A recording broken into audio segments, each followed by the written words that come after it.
Idiniin ni Vice President Sara Duterte na batid ng taong bayan ang nararanasan daw na harassment at political persecution ng kanilang pamilya. Kasunod ito ng SWS survey kung saan lumabas na 42% ng mga respondents ang nagsasabing hindi sila pabor sa impeachment.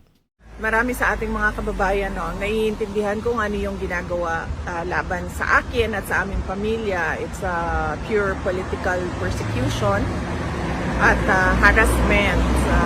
Dapat bang ibasura? Tingnan ng mga senator judges yung mga arguments namin dahil marami kaming mga solid legal arguments kung bakit dapat i-dismiss itong impeachment complaint na ito.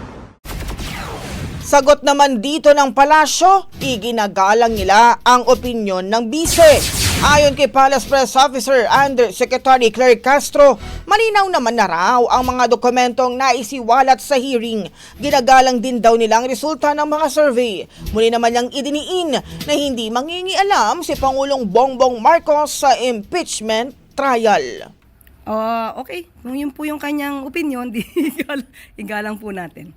Kung feeling niya po political persecution, but as far as the administration is concerned, wala pong political persecution na ibinabato sa Vice Presidente. Ito naman po siguro ay nakikita kung ano yung mga dokumento na naisiwalat na sa hearing. Ang bahaging ito ay hatid sa atin ng Maxan Mangosteen Santon Coffee. Max Healthy, Max Sarap.